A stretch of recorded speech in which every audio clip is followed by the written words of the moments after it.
of an evolving global justice movement. So today we're going to be looking at what this means, this positioning of Ghana and this leadership Ghana has demonstrated on the international front, what it means for us as an African people. And I have with me in studio Dr. Peter Tekpe, who is a policy analyst who is going to help me do justice to this topic. Dr. Tekpe, you're welcome. Thank you very much, and good morning. Right, good morning to you too. Later, we'll be joined by Dr. Victor Doke, who is with the Kofi Annan International Peacekeeping Training Center. So, Dr. Tekpe, while at it, generally, or let me ask, a very big question here. Why is Ghana having to bring this resolution at this time? Because we're told that slave trade ended as far back as the 19th century. It ran from between, 15th to 19th century, if I'm correct. So it's been over for about 300 years now. Why do we have to bring this resolution at this stage of our lives? Thanks very much. And first of all, let me say good morning to your cherished listeners, and also to all stakeholders, especially the Ghanaian president, our president, His Excellency John Dramani Mahama, and everybody who worked tirelessly, around this resolution, to make sure that this is presented at the UN Assembly. And so I'll say congratulations to those who work on the document, and well done to them. The question now, but actually, the opposition MPP also wants to gain some credit that it was started by His Excellency Nana Addo Dankwa. I don't know what you have to say to it. Yeah, so like I said, the information out there didn't suggest that, but it is good that everybody who participated or played a role is mentioned. If it is so, then indeed we have to give credit to where credit is due, and as a result, like I indicated, everybody who played a role in ensuring that this is done. We cannot mention every name, but I think that if they played a role, whether it was made public or not, the records are there to show, and so we actually, give them that credit also for that. Then when it comes to the specific question that you asked, that why now? Yeah. Indeed, this is something that has ended centuries ago. Yeah. And everybody who is alive today, even our parent, might not even been alive when this slave trade took place. Yeah. And so this is an entirely new generation altogether. So indeed, it's a good question that why this generation should be concerned about this, something that, those who were even involved, none of them were alive. But like it's always said, that there is time for everything. Indeed, just like, the world is evolving. Yeah. With time, certain things that were ignored and seem not to be even noticed or visible are becoming more visible because of knowledge, because of history, and because of the call for justice in certain areas that we think that, hey, we can get something from this. So if you look at it critically, I just think that it is time. That is why even in the past, those who have been working on it, we didn't see the visibility as we have seen now, because indeed this is something that has been in the media space for some time now across even the globe. Those in the diaspora have been talking about this, reparation. And so indeed, if it has started in the previous administration, it is indeed true. It might not be visible because the attention wasn't there as expected. And if somebody has taken it up and say, look, let's now make noise about it, and let's get everybody on board, and let's now formalize it, then it is a good call for both those who started and those who also taken it up from where others left off. And so I would say that it is time, and that is how come we are seeing. What other than that, if it were to be presented years ago, the support from the UN and other countries would not have been. I can imagine if it is only Africa that is presented, because out of the almost 180 countries that's represented at the UN, I mean, Africa is just about 54. Yeah. And so, looking at the vote, definitely Africa alone couldn't have, succeeded in getting the resolution passed. And so, it is just that the time is up. And normally, when you are doing something and the time is up, it makes the process more smoother, and that is how come. Other than that, this wouldn't have gotten to this stage at all. And so, it is just that the time is up based on the discussions that have been going on, because it is a fact that just 1 year in President Ohaman's administration, there's no way we can say that it only took just a year to do all the negotiations, to have the discussion with other nations, to actually rally them behind to get this done. Indeed, if it is said that it started in the previous administration, it is a good call, and that something might have started in the previous administration. And so we cannot, sweep it under the carpet that it is just this administration that we see what we are seeing, because it's a whole lot of work. And we cannot say that within a year they have been able to put all this together. Certainly some work started at the foundation level. The foundation was laid, and that is how come they also came to build on the foundation. But that is how life is, People start something, and then it is those who take the front line who are easily noticed. Normally, just like, a palanquin, those who carry the king or the chief in the palanquin, where those who are having the load on their neck, nobody notices them. Even when the camera is shown, it's only the king, the chief, who is in the palanquin that is being seen. Those under who are really the load carriers are not noticed at all, and that is how it is. And so, kudos to those who started. But this is the time that we have to, and that is how come we have seen what we are seeing now. Indeed, you mentioned this is the time, but the question I ask is that we got a resolution passed categorized as a grievous crime against humanity. What's the relevance? Because, as you're saying, even our grandparents did not even live to see the slave trade. The perpetrators of it are dead long. They are dead and gone long ago. The perpetrators or the victims are dead. So why do we have to categorize it as a crime against humanity? And I don't know whether it's still ongoing for us to say that then those who are participating in slave trade must be punished because of this crime.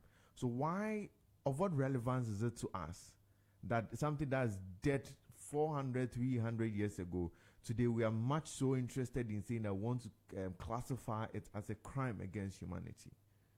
Yeah, so the words that were used in describing the whole resolution is what makes it relevant, that the grievous crime against humanity. Yeah. And when a crime is committed, until justice is served, it remains a crime.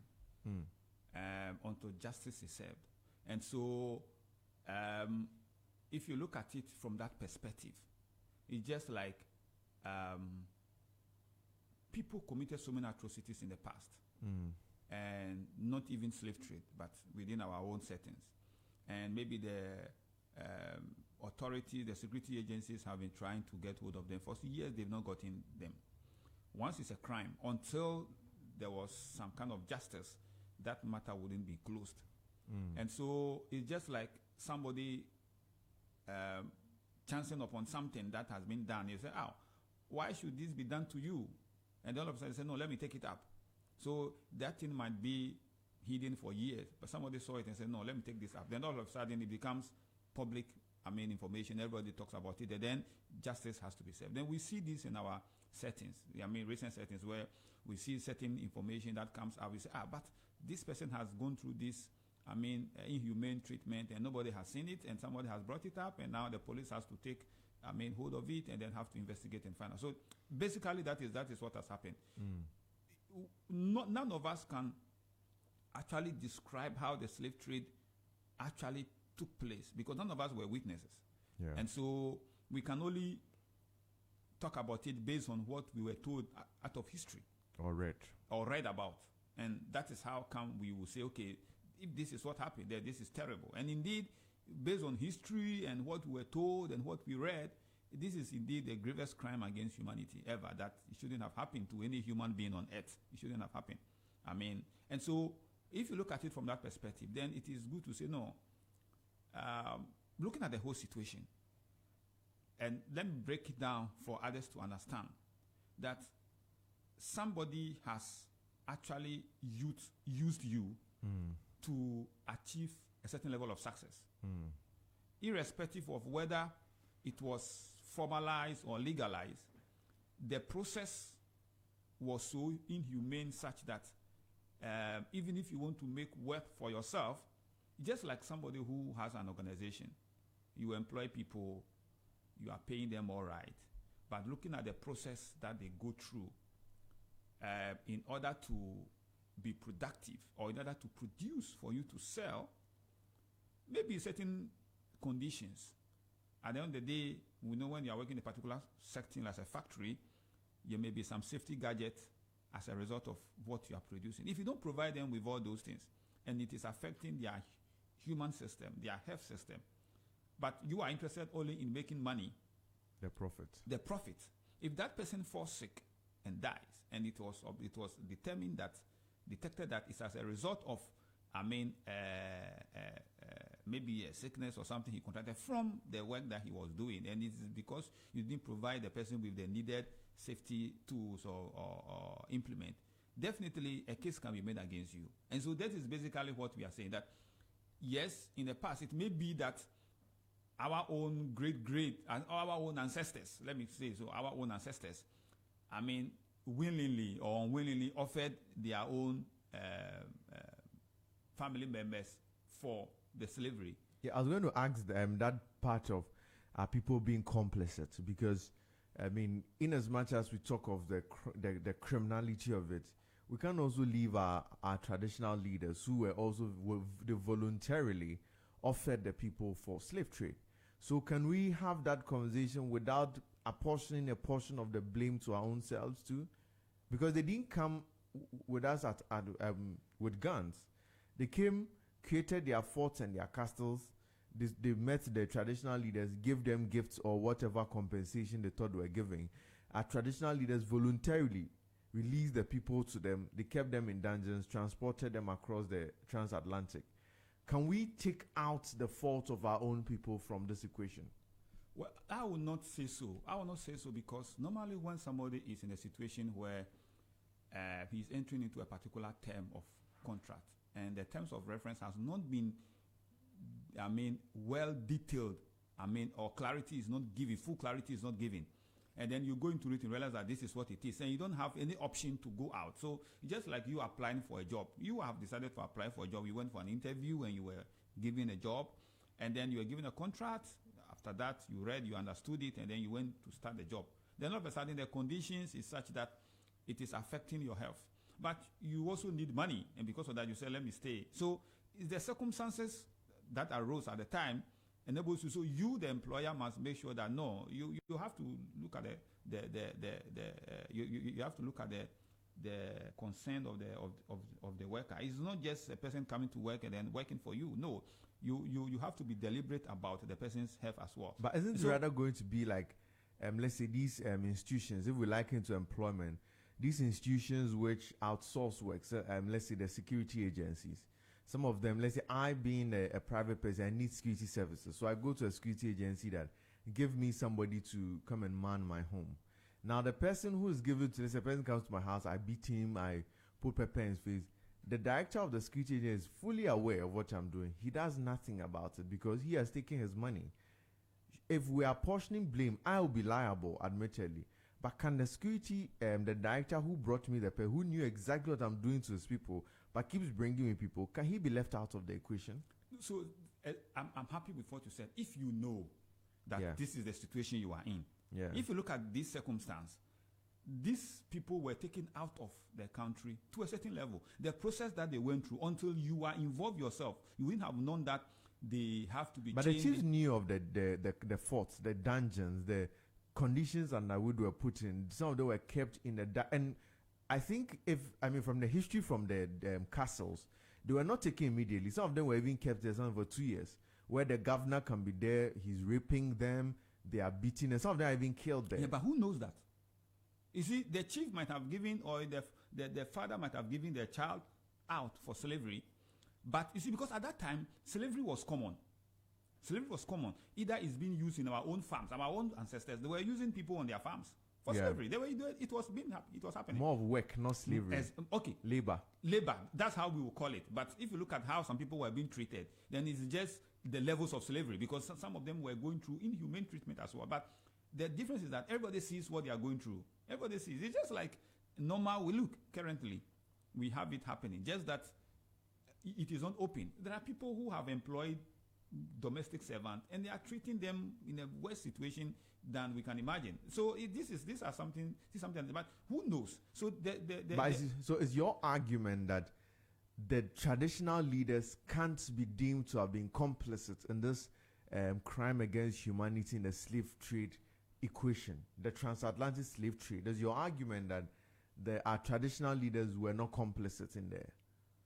Well, so if you are looking at it from the perspective of they having full knowledge of how these people were going to be treated, how they were kept in the dungeons, and then what went through in there, if they knew of it before they gave out, then they can be complicit. Because you see, so many things happen that you may think that people are aware, that they may not be aware. So they may have the intention that, just like today, you have a family member who wants to travel outside Ghana. Somebody comes to tell you that, there's a job in this country.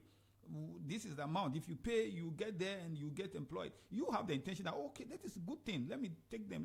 Let me pay for them and let them go. So even if you want to take them for free, you take them and let them go. At the end of the day, they are going to seek greener pastures and bring something home. Later, did you know that they are going to end up doing something else? So if you look at it from that perspective, then that is where I'm coming from, that they might have given them out all right, but the question is that, do they have the foreknowledge? If they have the foreknowledge that this is what they were going to go through and they allowed it, then that is it. If there's evidence to that, then that is where I would say then they can be complicit in that. But looking at how it went on, what happened, I am certain that they didn't know that this is what they are going to go through. Because see, if you read history and you were told... But it's going to be interesting, so that for a thing that happened for over 400 years, I can see that they never knew of what was happening. I mean, yes, they are all dead and gone. Anything will just be speculation. But something that went on for over 400 years, we're saying that they didn't know. And I'm saying even what was happening, even just in the castle before they left, alone is an indication of what they were chained. Because the people are not put in the ship by just they were chained. If I've been to one of the castles before, where you see the dark rooms they are put there, I don't think for 400 years we'll say that the people just in Elmina or any of the coastal towns had no idea what was happening in the castle. This is a classic example of the Epstein file. Yeah. And people who were involved indirectly or engaged him will tell you that, yes, we engaged him, but we never knew this what he was doing. So that's the perspective I'm coming from, that as human beings, certain things might be happening under your own roof. File, some of them, they didn't know he was videoing them. Correct. But some of them knew the actions they did, but just that they didn't know he was keeping the documentation of it. Well, that is where those who knew then will be complicit of the situation. But I'm looking at it from our ancestors' point of view, looking at how the slave trade took place. If it is true that they knew the pain, the suffering that they were going to go through, and they allowed them to go, that is more than wickedness. Because unless the history we all know about slave trade is not what it is, but if it is the case that this is what they went through, because you see, it's just like the land of the dead. Yeah. Nobody goes and come and tell you that this is what it is there. All right? Other than that, everybody will have said, I want to go there. But nobody knew. But you see, just like Christians, everybody knew, okay, we were told of how heaven will be. And so everybody will wish to be there. You have a foreknowledge that this is what is going to happen. The same thing when something is done, you have the foreknowledge, okay, this is what is going to take place. But as to what it will be, you can't tell. And so I'm just looking at it from that perspective, that you are giving out your kinsmen to somebody, and you say, this is, I'm giving it out because the person is going to suffer. It's just like bringing somebody from a village, say, come and go and stay with your uncle or this person, that person. You have the good knowledge, he is going to stay with them for them to help him or her. little will you know that he's going to be subjected to, inhuman, nature. How will you know? And the person may not have the opportunity to even tell you what he's going through. And look at, recently, this issue about Kenneth, where people, it is said that we have issue where people are being sent to. They said, I have a classic example, that there's this gentleman who said that he was told by a friend who knew him very well. Yeah. They knew each other. Told him, he said he called him to say that he's now in Canada. There's an opportunity. So please, if you come here, everything will be all right. This guy borrowed money, sold everything that he had, and then paid the money out. He finally ended up in Nigeria. And he said what he went through, it was God who saved him that made him come back. And he said when you get there, they will ask you to also recruit somebody. And so so the question is that what happened? The friend who told him to come was under that pressure that if you want to save your life, get somebody to come. Yeah. So who should be blamed? That's why I'm saying that our ancestors may not have if they have the full knowledge that this is what they are going to go through, and they allowed it, then we have no locus to say that we are asking for them to. Then it means that we caused it ourselves. But I don't believe that this happened, because looking at what they went through, because you see, the onus lies on you, our European masters, to give them some level of civil treatment, at least nothing at all. But they use them to the extent that even to the level that even, animals may not be used for such work. It was serious. And these were people who were used to enrich themselves. So it is just fair with what our president is doing to say that, look, these are people who were given out because they were thinking they are going to seek for greener pastures and come and support their families. That was the intention. So most of them might be breadwinners, but you took them away. Most, when they didn't come back, families suffered as a result. There are some families that have not tasted education for several generations because of this. Because sometimes these people could have rose through the ranks, can come and help their other. It's just like in some families where only one person out of the lot will come out and save the rest. That is how it is. So if that person who was taken out for slavery should be around, he could have done something to help the others. But he was taken away in a circumstance that... So I'm saying that what our president is saying, that looking at what has happened, at the detriment of these family members, it is good that the wealth that you have accumulated as a result of this heinous crime that was committed, it is fair to say that, based on what we have done, let's allocate some funds to support certain vulnerable families. They might be doing that already through certain things that they are giving us indirectly that we may not know. But currently we go and seek for grant and others. But this particular one, we are saying that identify, accept it as a crime, and say that we are allocating these funds to support ABCD, or for the purpose of those families who lost their... And that is the reason why majority of the members accepted that. Let's accept that this indeed is a crime. Then let's look at the process. Just like a case in the law court where somebody commit a crime. First of all, there must be prima facie case.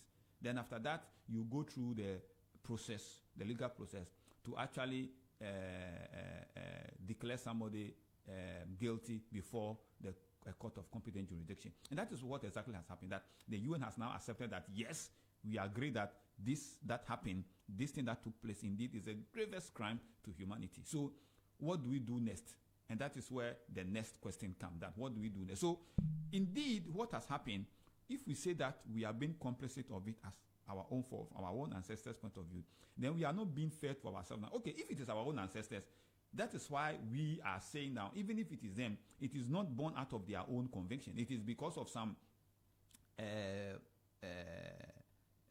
pressure that was on them, or it's as a result of somebody, lied to them. Let me use the word so, because people come to you and tell you that, look, if you do this for me, I'll also do this for you. And just like the artifacts that were stolen away, this were all done at the on the blind side of our people, in terms of they being ignorant of the situation. They think that, oh, these are just normal things. Okay, if it goes, fine. You see, up to now, what they did through that process, do you know that still our people think that as we live in this country, you have to travel. Many people think that they have to still travel out there in order to seek greener pastures. And it is happening. Why? Because people went to develop a place for them. Do you think that if we should say that everybody in the European country, they should also come for us to use them as slave trade to make our countries better? You think that we will also not get to the level they've gotten to? They also get there. You sit at home and you cross your legs and somebody is scrubbing, serving, doing everything for you. Working hard as a labor, and you develop your nation for you. If it were you, you'll be happy. That's exactly what has happened. If we also had the opportunity, we would have also done the same thing. So we are saying that looking at what has happened, because if today you want to sit down and allow somebody to work for you, it's just a matter of giving a person command. The person will work for you. Yeah. And the person will do everything for you. If you have a farm, we want people to go and sit on a farm and then work for us. You bring them, they will go and do that for you. And that will give you money, because at the end of the day, you farm and you make money. You want irrigation, you can bring people. Instead of bringing technology for the irrigation, people will be carrying water from all over to come and be watering your farm for you. Is that not labor? That's what you call it. But that is helping you to develop yourself. So we are saying that, yes, you came for them from here, but the purpose was completely wrong. You came to tell us that it's for a purpose, but it is not what you told us. You rather went and exploited them. They were seriously, wickedly exploited. And that is how come today. So if today you had billions and you call yourself developed countries, and you are calling us developing countries, it's because you use us in the past. And the foundation of everything is very important. That is why some of them, what they call wealth and development now, is as a result of what they took from here. What they took from these developing countries that they call them. That's what is making them rich now. The resources that we had, they exploited us. They came here and they named our coast Gold Coast, because they saw gold everywhere, and then they started coming. And today they have so much of gold reserves, so much of wealth. Not that alone, they took the human beings also away. So apart from the resources, they took the human beings away also to go and help them. So this one, it is just fair. And they themselves knew that this is just fair, that indeed what they are calling for is the right thing, because we need use them to develop ourselves. That is how come you go. That is how come we go there, and we are doing. You see, the same work that they took our people to go and do is the same way we have our educated elite going there to do. Because there are certain jobs you go there, you won't get it. So in that, we have our educated elite going to work on their farms. My brother, unless you have not traveled to those places. There are people who have masters, who have degrees. They are there doing, even farms is better. Farms is even better. And you ask yourself, what is the reason? It's all because they have succeeded very well, telling us that if you live here, you will not succeed until you get there. So the same job that you think that is not decent for you to do, you go there and you see the way the country is developed alone, and you think that, if I'm here and I'm doing this job alone, is enough for me. So, Bonus, let me digress a little on this issue you're bringing up. Isn't this rather an internal problem? Because we don't have jobs here. We don't have any infrastructure here. So when we tell our people that there are greener pastures out there, they go out there. If the person who you say, a person who holds a master's degree, let's say holds a master's degree in, let's say, policy analysis, the person finds no job here. That's why it will be attractive for a person to go and do a menial job there. But if our system here, which we are manning fully, had created such jobs, do you think such a person would run to go and do a menial job there? Because some years, centuries ago, they succeeded by taking away those who have stayed to do that same development here. But agree, that's about 400 years ago. Should we still stand by as far as you've taken our best away, so we will do nothing? We'll clasp our hands in air in despair and just say that you've taken our best. You took maybe the strongest man alive 500 years ago, so there's nothing we can do because our strongest man was taken to develop your country. Shouldn't we move past that? Not the history of it, but in terms of the developmental phase. Yes, they took our best. In fact, there's no even data to show that those people who were taken away, if they had been made to stay here, they would have developed our country. There's no data to show. But even assuming we even assumed that they would have developed us. We took them away 500 years ago. We've been at the helm of we had colonization. We've been at the helm of our we celebrated this 69 years recently. Should we still say that our people were taken away and that's why we haven't developed? So our people, if they go there and they are going to do menial job, it's because they took our forebears away. Yeah, you see, you are definitely. I totally align with you on this side. But what they have done so well is that they have succeeded in taking away the capacity and the mindset. So leaders upon leaders come and they want to do a lot, but they are constrained as to the resources available. And instead of them to say, we can do it, they realize that I still have to go to them for support. So leaders over the years have failed to recognize that, yes, this has happened, but we can do it ourselves. So from today... But my argument that's beyond slave trade. If that's, they are willing to, let's say, because there's some free grants coming from the World Bank, obviously with conditionalities, and our leaders will decide that they are going to participate in that free grants, or maybe as part of the WTO arrangement, if you declare yourself as a, how they even call them, a least developed country, an LDC, you get some support from them. And our people, out of, for want of a better word, greed, will decide that we'll put ourselves at that level to participate in that money. Isn't that a question beyond slave trade? Isn't it more of our own inadequacies and our own incompetence, again, I use the word greed, than us still relying on slave trade? No, if you are talking of the situation now, yes, then definitely that is the situation. The situation is that we are our own, we cause it our, then we'll say that we should have gone past this stage. Yeah. So if we are talking about the situation now, yes, because look at the years past. We should have been able to gone past this stage and say that now we can do certain things on our own now. But the point is that because of history, it has gotten to a stage where even if you want to do certain things now, we have been enslaved in our minds now that we can't do it, that we still need them. Because they have succeeded so well. So at any point in time, they are making sure that you cannot depend on your own. You look at it. When people become leaders, the joy is that they have opportunity to travel outside. How can the president say that he's blocking board members from traveling and it's an issue? What is the purpose of traveling? A board member. That is what they have succeeded.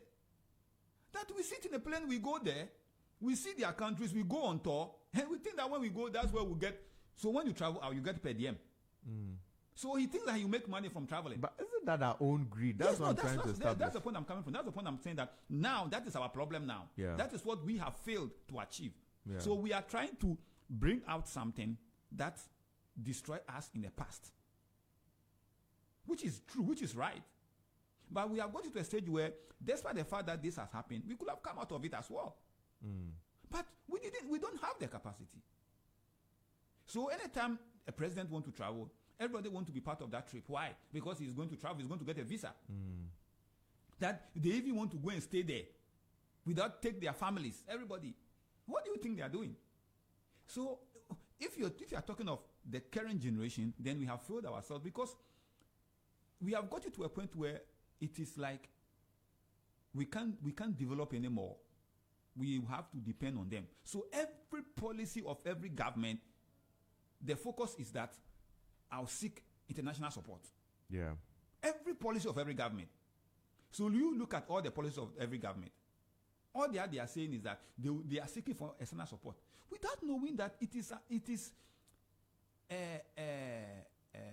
a modified form of slavery.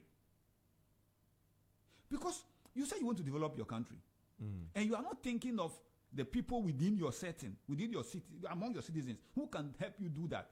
And you are talking of going to going to ask for investors to, you see, and the thing is that the same thing we are going to ask them to come and do, we go then ask them to come and do the same thing. And they come here and they use the same citizens to achieve that thing. So if you say the cause of it, because of what is happening now, I agree with you.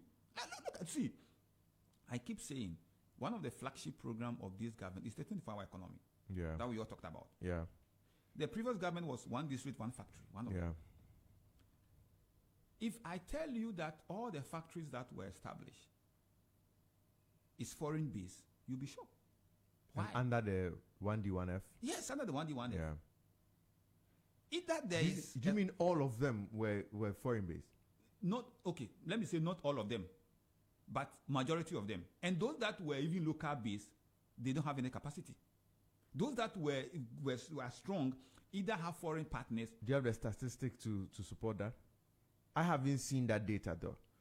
So I'm just asking. So a few of the factories that were established, that were commissioned, have foreign based element in it. A few ones, some of them are Ghanaian owned. Yeah. I don't have the specific names, but if I have the list, I will have given you the list of all the factories that were established, that were commissioned, and then which of them are 100% Ghanaian owned and which of them are foreign owned. This is an open secret. This is there. If the data comes to show the same thing that we are doing now, we are saying, for instance, we want to do Feed Ghana project, and we said that we want to grow what we eat ourselves, and we are looking at partners who will come and help us to do certain things in order for us to be food sufficient. That is perfect, fantastic. Before we say we are bringing in somebody, we should only bring in somebody for knowledge transfer. That, okay, we want to do this because you have advanced. We want you to come and pass on knowledge to these people. But that is mostly not the case. We rather ask them to come and do the establishment here and ask them employ our people, and then we give them some time to recoup. And then they come and they realize that it's good, and then they remain. This is a fact that is everywhere, that everybody knows about. There is no single industry now that we can say that is dominated by Ghanaians. That we say, as for this industry, give me one industry that we can say that this industry is owned by Ghanaians, from our financial sector to whatever. When you say owned by Ghanaians, in Ghanaians dominate? No, Ghanaians dominating means that the companies there, the companies there who are playing the lead role, okay, who are the biggest, is for Ghanaians. So a typical example is the financial sector. Look at the number of banks we have in Ghana, and look at the Ghanaian banks, and look at their capacity. That's a classic example I'm talking about. So we are not seeing this as affecting us because we think that, oh, they come and establish, they employ us, they employ Ghanaians. Yes, it's true. They come and establish us, they employ Ghanaians. But what it's doing to the economy is that everything that they are doing is going back. It's going back. That is the reason why we have to be intentional. That is why when we're talking about they bringing in whatever they are bringing in to support us, we should be asking ourselves, who are the people we are building intentionally for ourselves? Such that we say that this one, we own it. And this is where it is our own failure, because we will be the very people who criticize it when the Ghanaian is given opportunity to do something. Then we will start linking it to other things to say, no. But when the foreigner comes, rather, it is good. That is the reason why when we talk about our ancestors being exploited, then that is what they did to develop theirs. Then how do we also exploit our own then to also achieve what we also want to achieve? It is by giving us the opportunity and the capacity to be able to do that. Other than that, my brother, so far as we continue to rely on them, we will not achieve the result that we want to achieve. So whether but let me ask, who is going to give us the capacity to develop? The opportunity and capacity you mentioned, who is going to give it to us? Ourselves, with political will. Okay. Ourselves. Because nobody will give it to us. You see, some years ago, we had rice being grown from a sanctuary. And even that rice, it has to take you up to Christmas for you to even eat rice. It got to a point where we started getting what we call perfume rice. Yeah. And we thrown away all that, and we collapsed those factories. As Surrey Sugar Factory. We collapsed. It was collapsed. It completely collapsed. But we are still bringing sugar, right? Very good. But we have a land, we have a total land size of this country of about 236, 1,000 kilometers square. About 60% of it is for agriculture purpose. But even tomatoes, we have a challenge. When our own neighbor African country says that they are not going to allow export of tomato from their country, now we are thinking of how to grow tomatoes. Can you imagine? But we have several policies in the past that should have given us sufficiency in that regard. But we didn't. It was only when this problem started that we realized that, hey, of all the policies we've been rolling, we've even forgotten that we are not sufficient in tomatoes. So if this had not happened, if Burkina Faso has not banned this, we wouldn't have heard the things that we are hearing about tomatoes growing. No. It means that all the things that we are doing, there's something else that we are not doing properly. And it will take self-discipline, selflessness, and integrity to achieve that. Self-discipline, selflessness, and integrity to achieve that. Until we get to know that serving in the public space is actually a real sacrifice. It's just like serving God. You have accepted that you go into full-time ministry. Once you do that, the Bible says that you have to carry your cross on a daily basis because you have decided that you serve humanity. So for you, the fact that you are serving alone is enough for you. That's an honor. You don't want to enrich yourself. Of course, but you will be paid. But for you to enrich yourself at the detriment of others, you say you will not do it. But what is the reason? It is born of the same thing for which you will say that then are we complicit in that as well? That did we give ourselves out for the slave trade? That's why that some questions of this nature will come up with. And so if you want to build yourself very well, we say that, okay, from tomorrow, we are not going to import any rice. Not that we are not going to eat rice. We are not going to import any rice. It's going to be homegrown. It's going to be homegrown. That anybody who is bringing rice, we are going to add 200% tax. But is that going to even be possible? I mean, I ask this because you are brought in the point that now slavery is no longer physical labor, but it's in the mind. That minds have been enslaved. Today, if we're offering local rice to our people, how many people are going to eat it? That is a very important question. When we didn't hear of perfume rice in the 80s, I was talking to you about, everybody was eating the associated rice. But now we've heard of it. And now, I mean, everybody, our taste, it's like buying, I always use the example of buying suits. Doctor, if you were to buy suit today, there are 2 suits hanging in a shop. All of them the same price. One is from Italy or maybe even from London. I mean, a shop in London, carefully crafted. Another one is from Suchari. You are attending a dinner. Which one will you choose? Do you know why you think that your own is inferior? Yeah. It's because we didn't pay attention to that person who is sewing that suit. If we really want to do that, we'll say, the same suit that we see people wear or we see it done outside that we like. Yeah. Take people. That's what Kwame Nkrumah did. Take people there to train them. But and why take them there? Because if we are going on we are trying to declassify our minds. I think the Ghanaian can also do it, even without training from there.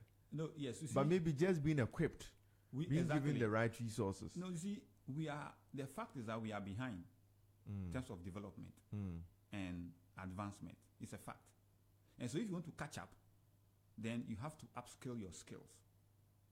For this furniture that we have been buying, if you ask a Ghanaian carpenter to do the furniture for you, definitely if you see the one that is being imported, you see a clear difference. Why is it so? It's because they paid attention to that part of the economy, to that sector. And they were intentional in training their own people. We are not saying that go and buy something inferior and because it is produced in Ghana, use it. And that is because, because we need each other. The world needs each other. Yeah. But you not be at the detriment of the other. Yeah. That is how come we have diplomatic missions across. That's why we have bilateral agreement, because we need each other. Even the Americans, they need each other. They need the poorest country in Africa, in one way or the other, for something. So definitely we need it, because knowledge sharing is very important. It's very important because the jurisdictions differ. So it is good that you know that, okay, the weather condition in America is different from the weather condition in Ghana. So those who are studying about the weather in America will have a different curriculum than those who are in Ghana. But because we will be traveling across nations, it's good to study how the weather pattern is in America. And then, so if somebody is leaving America and coming to do farming in Ghana, the weather pattern in Ghana is different from the weather pattern in America. Yeah. So the technology that is being employed in America for farming cannot be the same technology that can be applied here because of the climate conditions. So that's why knowledge sharing is important. So those things are there. That's what we learn from each other. That's why we have technology transfers. We have knowledge transfer for programs and for other. Look, most of the manufacturing equipment that we have is a fact that we don't have the capacity to say we want to manufacture a particular plant. No. That knowledge is not there. Why? Because where we found ourselves, we grew in a situation where we have access to maybe electricity to a dam that can generate electricity for us.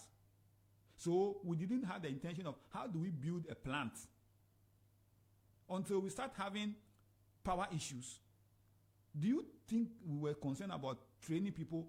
But in there, they may not have that infrastructure. So what were they doing? They were researching into how do we find power. So they ended up to the extent that they have to go to know that, oh, we can even use the sun to generate power. But over the years, where the weather is hot is Africa. But if that should be the case, solar energy should have been an African thing. Yeah. But we are rather learning from them. Why? It's because of this, changes in climatic areas. That is why we need each other. So absolutely, going there to learn and coming to, implement it here is okay. They also come here to learn from us and also going to implement. Look, they come here. Sometimes they take our soil away, they take our food away, and then they go and research into it. And at the end of the day, they use it to do something else and bring it back. Look, yesterday there was some program, and then some people were preparing wache. Yeah. And there's this, in the past, when they want to cook wache, it's the beans that they prepare and then they use the water. Yeah. But now there's this leaf, wache leaves. The wache leaves, yeah. Correct. You know the way it is. Somebody can come here, go and convert that leaves into like a powder form. And so instead of the leaves, it's now powder. Just put the powder. Just put the powder on it and then you do it. We may not advance to do this, but somebody can come and say, oh, this is what can be done. Because we are not paying attention to our research institutions. That's the reason why we need each other in some of this knowledge sharing arrangement. And so, for us to be able to achieve this self-sufficiency, we need selflessness, we need discipline, and we need integrity. And absolutely. that is what we need from our leaders. Absolutely. So you are calling for the fact that beyond the declaration of the physical slave trade as a crime against humanity, we also must start looking at the enslavement of the mind. And that's a good call. But let's go back to the resolution which was passed. We noticed that I think about 123 states passed in favor. About, I think, 52 or 53, they abstained, and 3 voted a no. What do you make of this voting trend? I was actually surprised about the voting trend in terms of those who voted in favor, the 123. And there were 54 and who were actually abstained. It means that majority of them, apart from the 3 who voted against, actually think that this is a good call. And when I look at the 54 countries in Africa and looking at the 123, it means that those who worked on convincing the people or the other nations to accept the resolution did a very good job.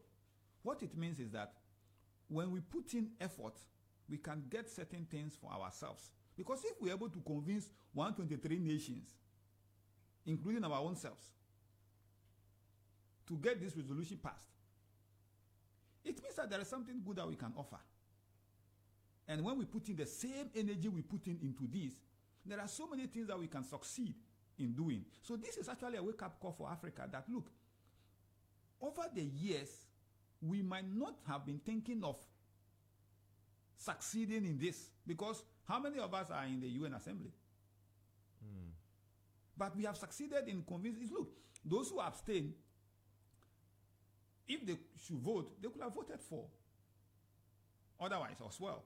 But for them to abstain, it means that they were actually not certain of what to do, or they were actually unconcerned. They were indifferent. But that alone is a plus. Because if somebody says that, okay, I don't want to participate in this, even though I support you, that alone is good enough. And so the voting trend, for me, what I deduce from it is that it tells us that there is a lot we can do as Africans to achieve something substantial for our continent. Because if in the past we have been trying to get this done, and then it took one president to say that I'm going to lead this call and I will champion it and table it at the UN Assembly, and they work around the corner to get 123 votes, you know, this is a big plus. Yeah. That the president of the various African countries should start telling themselves, hey, this that we have achieved, we should not only look at it as just for the purpose of the reparation, but we should look at it as a way of telling ourselves that we can do so many things when we come together. Because everybody was behind the president. And that is good. Unless the report we have seen is there's something about it, but I have not seen an African country in there against it. No, there was no African country. Perfect. So that tells us that this is a unified front from the various countries in Africa that let's get this done. The same energy they put into it, if they put the same energy into African Union, they put the same energy into AFTA, the Free Continental Trade Area. They put the same into ECOWAS. They put the same into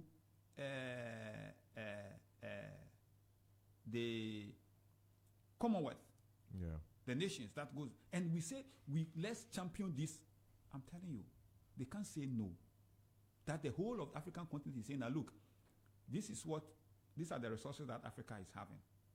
We all come together to say that if you want to come to Africa to do A, B, C, D, it has to go through this charter.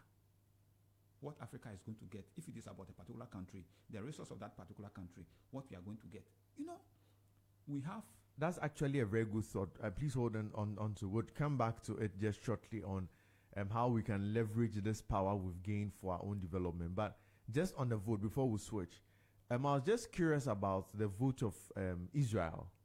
Because Israel was part of the three nations who voted a no. Now, the curiosity of it is that Israel, they had been subject to genocides and what they call the Holocaust, where in the early 2000s, Israel had moved the UN for a declaration to place a huge, pass a resolution to declare the Holocaust, that is the Nazi crime on the Israelis and the Jews, as of an international concern, which even I think there's a commemoration date every 27 January. So I'm just curious to know why the Israelites or the Israel nation, let me not say Israelites, the country of Israel would vote a no against such a resolution. And in fact, I think the ambassador has come out to say that their no does not mean they don't agree, but it's just that they didn't agree to the wording of the resolution, that they didn't want it to look as though slavery was more of a heinous crime than their genocide, and that's why they vote no. I found it just very curious. I don't know if you have any thought on it. Because it's Israel, Argentina, I think America who voted a no. Yes. I also found it very strange that Israel didn't. But not too surprising, because Israel itself, especially the current president, the current prime minister, their focus is every leader and what his focus and intentions are. And so it depends on who your allies are.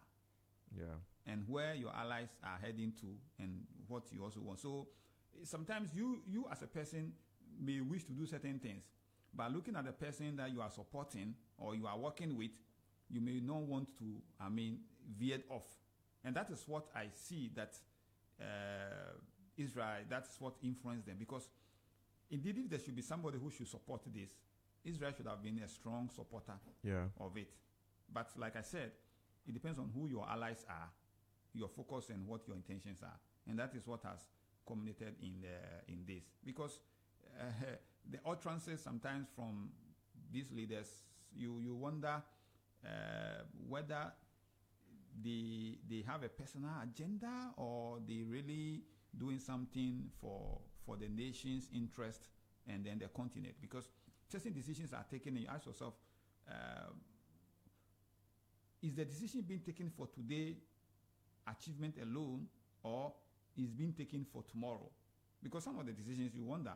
And so, yes, we agree that it is a crime, but for conviction of the mind, we are saying that the wedding is not good. But you see, the same people who says that they don't agree with the wedding, it's for the same wedding that those who are the 123 also accepted. In fact, I think that argument of the wedding being problematic was also an argument of the Americans. They also argue that they had a problem with the wedding, and that's how come they were unable to vote for it, and they had to vote a no. Yeah, so they are saying that they have a problem with the wedding. What is the wedding? Is it the gravest crime against humanity that is the problem? Because, and like I said, we in Africa, whose forefathers went through the situation, the slavery, will feel the pain and the circumstance more than those who are, because everybody who is living on earth today, even our grandparents, were not alive. Yeah. So somebody who is sitting far away, even you in your own country, your own history, you had a challenge with it, and have somebody who is far away. So it will take you a lot of energy, a lot of wisdom, a lot of strategy to convince the people that indeed this is what happened. And that is how it has affected us. But if you benefited from it, definitely guilty conscience will be playing around as well. That look, if we are going to accept that indeed this happened and we have to accept it, then definitely the next call will be, how do we compensate them? And because we might be the biggest beneficiaries, then we have a lot on our plate. So sometimes these are some of the things that play a role in there that make people vote against certain resolutions like this, because he's looking at the impact on him as a nation, and then he will say that no, if I accept this, it means that the next stage, if they say, okay, then what are you going to do to support? You can't say no. And that is the reason. Right. Now, under the resolution, there were calls for reparations, because for every internationally wrongful activity, there needs to be a corresponding reparation. The UN and even Ghana has stressed that the reparation is not necessarily money. I've seen some calls around that the artifacts which were transported from here to these countries should be returned. Maybe at a certain point there will be some financial reparation also given. Now my question is that, assuming we are giving financial reparation, do you think we can make any proper use of that amount? Because first, is it going to go to the victims? How do we even determine who was a victim of slave trade? As I say here, how do we know if my ancestors were part of slave trade or not? How do we do those metrics? And even if we return those artifacts here, can we keep it in good use, so that if these people have kept the artifacts sent, let's say, about 500 years ago, and today they are returning it, do you think we can put it to a good use, or we can keep it well even into the foreseeable future? For artifact, it will be better they remain there. We shouldn't bring the artifacts. No. Why? Do you think if the artifact were to be with us for over 400, we would have even known one of them where it is? But in here now we are, and aren't you now feeding into the mental slavery? Because then it means that we are not capable of managing our own affairs. About everything that we have done shows that we are not capable of managing our affairs. Everything we have done, because that's why I'm talking about selflessness, discipline, and integrity. Yeah. We have not done anything to prove that we can manage our own affairs. Then why are we going for reparations then? No, so that's why I like what they said, that it is not that they want money. that they're thinking of create a fund, do some development that will benefit the people. To bring the money. You know, people will be so excited. But if we create a fund to develop, are we then what we're going to develop? Means that the money is going to come to the country as a whole? No, the same thing. They will be there and they will say they are doing development here. So they will be there and they themselves will come and say, okay, this is what we have done. We are going to do this for you. So they say, okay. Looking at so they are doing that already. I mean, they can be there. Some people will come and say they are doing some humanitarian work. So they build some hospitals across. Yes. So that is being done at certain level. This one we want to actually associate specific thing to this purpose, to say that this one is for this. So despite the fact that they are doing that at individual and other levels, they are not for free anyway. But this particular, we are saying that we want to identify to say that because of what has happened, we are going to do this for you. And so they can but say, it's still not going to be free. Even though, yes, you'll not be asked to bring, and in fact, as you brought in the point earlier, they are going to use their own, say if they're going to build hospitals, they may come and man the hospitals by themselves, because maybe the kind of technology they'll use, we may not have the technical know-how. At the end of the day, the money will still go back to them. No, you are right. But so let me give an example. One of the challenges we have in this country is with farmers, because I have so much interest in farming. Okay. And I work with farmer-based organizations. So currently, when somebody retires from farming, there is no hospital. There's no taking care of them is become the challenge. They retire and then that is the end. That's why their children see it and they don't want to go into farming. What if it were me? Somebody asked me, I'll say, come and build a hospital and name me the farmers' hospital.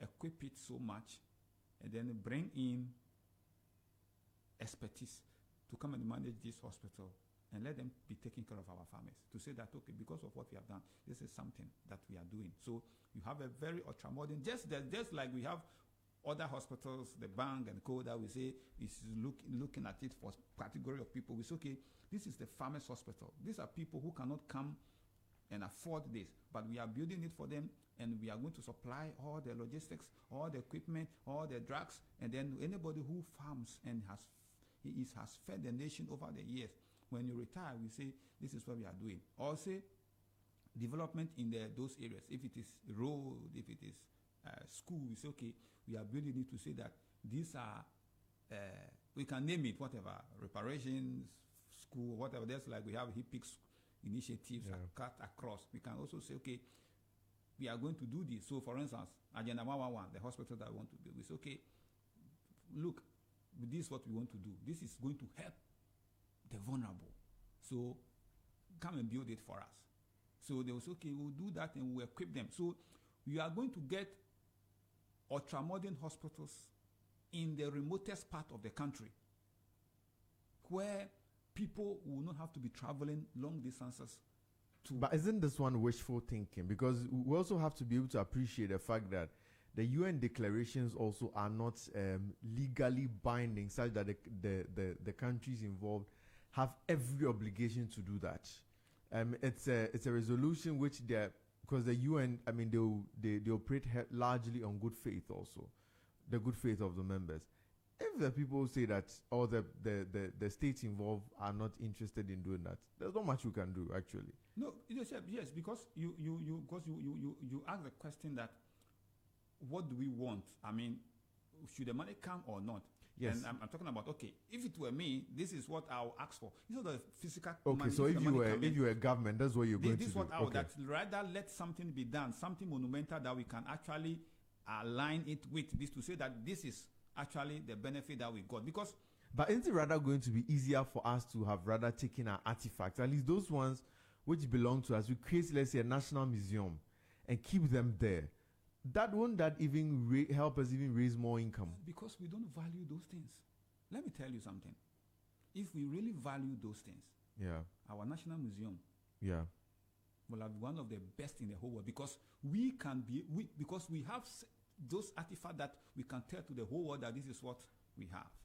Unfortunately, go and look at the situation of the National Museum Center. Go and look at it.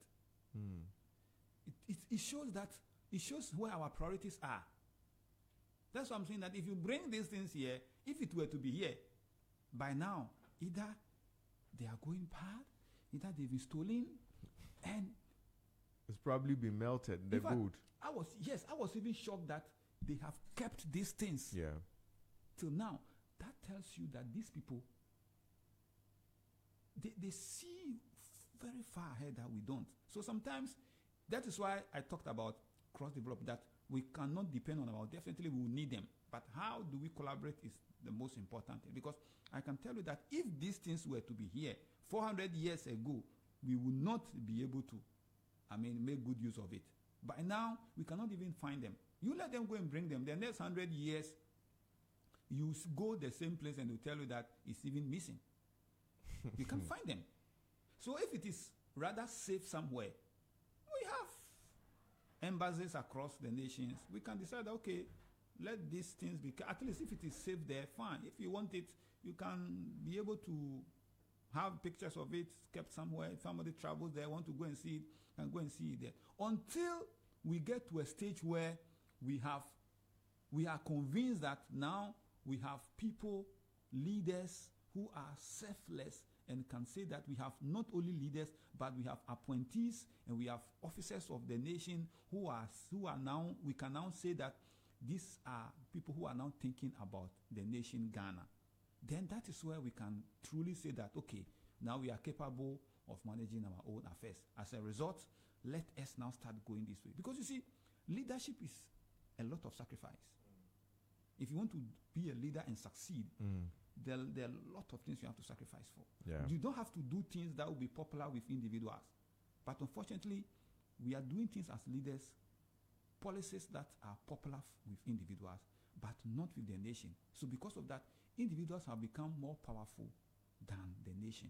That is why when Obama came, he said that it's about institutions. Look, every day Parliament is passing laws to help us manage ourselves, to make us better. We pass the laws, and the same law makes us more weaker, expose us more. Why? Because we don't place value on institutions. We place value on individuals. And that is the reason why. Interesting, Dr. Tekwe. Let's hold on to this thought. I have Dr. Doke join me online. Dr. Doke, good morning.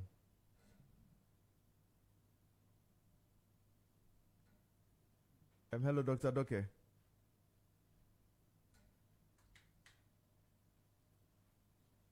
Hello, Dr. Doke, can you hear me? Okay, we'll get the line sorted out and we will try and connect with Dr. Doke shortly. So I'll turn to Dr. Tekwe. Now let's look at how, in all of this, after all has been said and done, you mentioned earlier that for you, your highlight is how Ghana was able to channel an energy to rally about half the world around to get a vote in our favor. How can we channel this energy, this slave trade movement that now has positioned across the world? They're all talking about Ghana. You go to all the world portals, there's the UN Declaration on Slavery being talked about. Ghana is at the forefront. How can we positively channel this also into our growth and development? Ghana and Africa together. That's very fantastic. And it is at a certain level now, the momentum has been built. And we don't have to, let the curtain down on this momentum. We should quickly ask ourselves the same question you are asking now. What can we do now with this? So what we should start doing now with this is that we should now tell ourselves, okay, what are some of the things that we can now, win ourselves out as a nation, such that everybody will see that, Ghana has been able to do this. So Africa, we can also do this as well. And Ghana is part of it. Currently, we have trade among the world, what we say World Trade Center. Yeah. We have our own African trade. Yeah. And traveling across Africa is one of the most difficult things. And expensive. So if we can do this, then among ourselves, this is an energy for Ghana to say, okay, now I'm also going to, let's lead the front also to trade among ourselves. Because if you see, no country will develop if you grow only what you eat, because our population is just about 35 million. If you are a businessman in Ghana, what is your market size? You can't make money.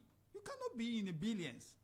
Because everybody who is rich across the world, his own nation doesn't make him or her rich.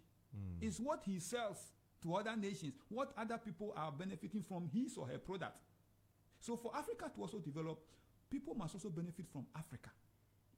That is how you can. So if you don't expand your territories and you are only trading within your country, you can never be successful. So what we should be telling ourselves, Africa, what must we do? Ghana, what must we do for others to also benefit? Then we start looking at it. How do we standardize our ways of doing things? Because if you want to send something to somebody, they will tell you what are the standards. How do you get this process done such that we can be sure that this is indeed certified, this is indeed quality, and that we can accept it. Right, let me just interrupt you, Doctor. Please pardon me. I'm told I've gotten Dr. Doke online. Dr. Doke, can you hear me, please? Good morning. Good morning. Can you hear me? Yes, I can hear you now. I trust you're doing well, sir. I'm good. How about you? Fine, thank you very much. We've been having the conversation about Ghana's global stand against slavery and exactly what it means for us.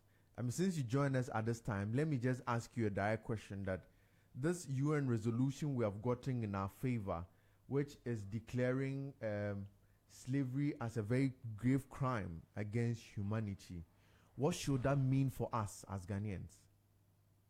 Well, for we Ghanaians, we are looking at being a major player in the global stage or the international governance scene. And for us to be leading this, of course, we are living by our mantra, the beacon of what peace, beacon of upholding democracy. And so if this is anything to go by, then that's what we are replicating on the international stage. And for the fact that I see this more of aligning or in connection to our foreign policy stance, which is non-alliance. So if we look at that angle to it means that since we can freely,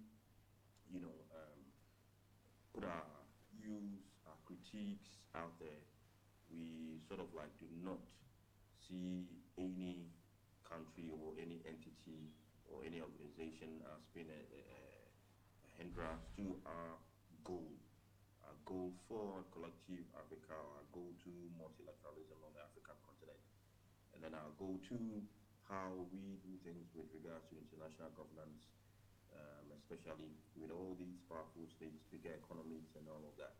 So for us, this is seen as, of course, one positives out of it is the fact that we are looking at how our leaders are leading this, call, and it makes us become more interested in matters about human welfare in general. Eyes are now on us, and people will now begin to understand what actually we stand for in with respect to this particular cause and many other causes that we've seen in the light of conflict and how we critique or issue statements with regards to armed conflicts in the Middle East and elsewhere. So for we as citizens, the question really is, do we really understand what is happening apart from some of us who talk about these issues and read about them? Holistically, it will not resonate to the ordinary Ghanaian because it doesn't relate to their bread and butter issues.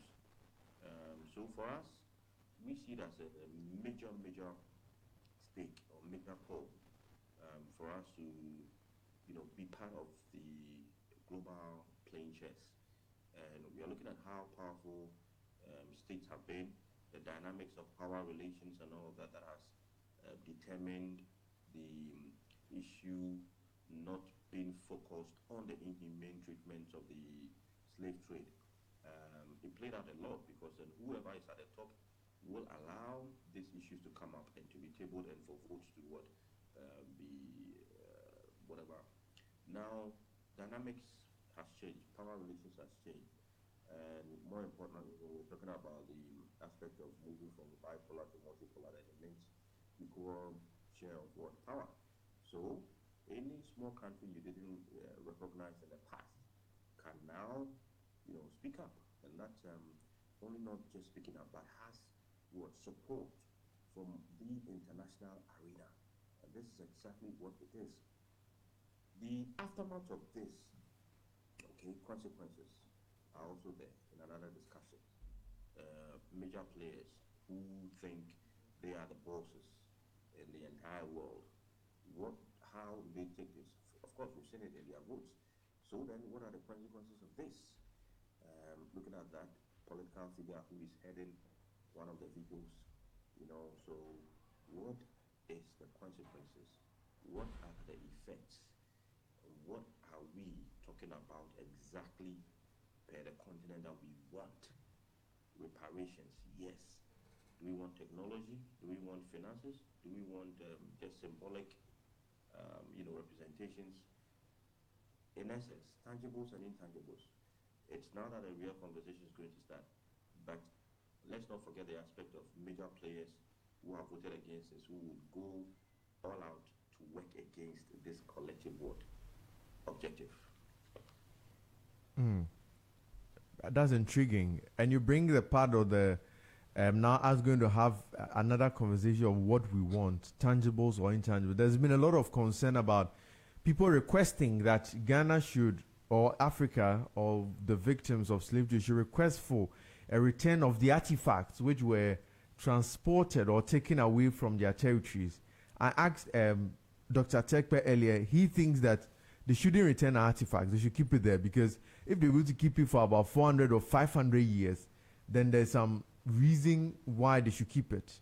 He thinks that if we bring it down here, we are not assured of it being here even for the next 30 years. What's your take on the call for the return of artifacts? Well, you remember Otunfo went to the UK to meet the hierarchy or the royal, and then had a dialogue with them about some very important, representations of the Ashanti Kingdom and Ghana at large, artifacts that were returned, and then he built a museum, and we've seen the museum. Now, we have grown as a people, as a country, in understanding what governance is, and as a people, we have the power to demand accountability and transparency. And so, we see it in the change of government, we see it in critiquing government, and they listen, and then they effect the changes. And then if you don't listen, what happens is what? You go on the streets, demonstrate, and then you are out. I think it is time for us to take hold of whatever that was stolen from us or taken away. And as Sotunfo has demonstrated, we're building a very beautiful museum and putting all these artifacts. We can have a national museum. And assuming if the national criteria has taken effect, and then there was no corrupt dealings with it, let's say it would have been one of the reasons, and I know there was a plan in there to also inculcate artifacts and whatever in there. So we would have a museum in there. But all is not lost. We can pick it up. And then, we've revamped the Nkrumah Mausoleum, so there can be a holding center temporarily for all these artifacts to be returned. There was recently a country who also received their artifacts. I'm trying to recollect the name, it's not coming. But an African country also received their artifacts. Yeah, I think it was Egypt or Morocco. It was one of the northern countries, I think. Yeah. And it's very essential. Now they've realized, and in essence, okay, so why are they keeping it there? For what? Showing off and telling the history which was distorted in their own perspective. When it comes down here, okay, we can also tell our own story the way it was real. But the issue is, whatever that doesn't belong to you, you don't see the essence of it. You don't know how to use it, and until it's returned to the owner. So I think that should be part of the discussion for us to have whatever in fact that was taken away from us. It's our pride, it's our representation, it's our identity. So I stand for that aspect to be taken back. Right. Maybe let me just ask a last question before you go. In terms of the voting, we realized that Israel did not vote in favor. In fact, they voted as a no. They've brought up explanations, which their explanations not too different from the explanations of the Americans. Do you think this is going to affect our relationship with the state of Israel? Oh yeah, it will. Just that it will be not too evident. in the sense that there will be diplomatic touches to it. Um, there will be disagreements, there will be frictions henceforth, because it didn't just start with this particular vote. It started when we issued statement against Israel with regards to the bombardment in Gaza, and then Iran. Iran, they didn't, but in Gaza and elsewhere they did. And you're talking about an ally, Israel and USA, strong allies. And our relationship is going to get a little bit tensed. And so we need to be careful in that tangent also. So if you touch Israel, you touch America. So we all know the power America has on the globe. Yeah. Earlier on, we had to negotiate on tariffs and visa-related issues. Now, if care is not taken, we don't know what the big man is going to do. And so frictions is going to happen. I hope it doesn't get to the extent where we now have to expel our diplomatic representatives from each country. And that shouldn't happen. But anyway, if it happens, then it's a call for us Africans to talk about this collective agenda. We've been using the English, coining different terms, but we've not been acting. I think it's high time. Leaders who tried it were taken out. But I think this is a different dispensation. We can do it if you want to, if not. And along the line to, let's get an understanding. This particular call for this collective agenda and objective, some countries would gradually fall off very soon because of pressure in various forms from the international community. Okay? We need to understand that. But our relationship with Israel is on a tipping toe now. How to mend it is what the Foreign Affairs Minister and the President must do. Right. Maybe just the very final one. Now that you've mentioned or you brought in the diplomacy and international relations dynamic, going forward, what advice are you going to give to the President and the Minister of Foreign Affairs, especially since now we have a lot of work ahead of us in terms of getting the actuals of the resolution in place? What advice are you going to give to them? So now, whatever the agenda is, we know a president started it, Nana Addo Dankwa-Akufo-Addo, so I think he should be roped in. Two heads are better than one. Them together, because he also has influence. Now he has been appointed as the head of observation mission for the election in Benin. So his reach is very much respected. Get him involved, and don't think you can do it alone. That's our problem. Yes, you will do it alone. Next year you are being the chair of the AU seat. You need people around you. You need people who can help you. I mean, we all know that this discussion, credit is not being given to the past representatives, but we should. He started talking about it when he went to the UN General Assembly. He spoke about it, even before then. So get him involved, get ideas from him. Now, whatever it is to, you need the inclusion of all African states. Yes, they only had discussions, but you need a forum, you need a conference on why you need this reparation. And then now you narrow it down to what exactly you want. Every country or state would have to make or do an inventory of whatever it is that has to be returned, if that is what we want. Or do we want financial rewards, or we want to leverage on technology and build our continent rather. Okay, but even that one said, you're asking for technology to build your continent, is it really going to happen? Because they don't want you to compete with them. So if technology cannot happen, then what exactly do we want? That's a discussion they should have. Each of the sub-regional bodies can do that if collectively they cannot meet. They should do it in every region and then present the outcome and recommendations. And then you have a sort of like a working technical committee or something like that. If President John Mahama wants to lead, fine. But he shouldn't lead alone. He should have other people. So if it's not there tomorrow, somebody can take up. So there'll be continuity. They should look at all these things. And then also tone down. This discussion can cause a lot of insecurities for us. I say so because countries who are bent on not seen as fully independent, I say fully independent, financial independent, not the democracy, political independence, not at all. When you are dependent on someone who controls, when you are independent, they don't have control over you. That is our problem now. So not having control over us would mean we need to look at building our in-house, first of all, the issues that needs to be tackled. And then we can say we are getting somewhere. All right. Many thanks to you, Dr. Victor Doke, for the insight you shared with us this morning. And thank you for taking some time off your busy schedule to speak with us also. We're grateful. Thank you, and I'm sorry I couldn't make it early because there's a series of meetings lined up. No problem at all. Minutes. All the best. Thank you very much. We're grateful for your time, sir. So you just heard Dr. Victor Doke, who was with the Kofi Annan International Peacekeeping Training Center and also an international relations expert.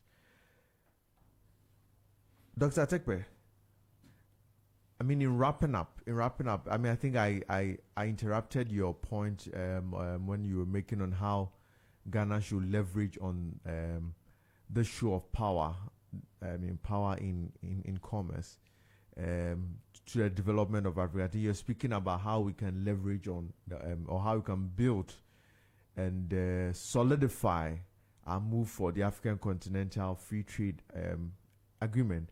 And I think you were speaking of, if I remember, on the Transportation in Africa movement. So if you could just land on that, please. So this is the power of lobbying.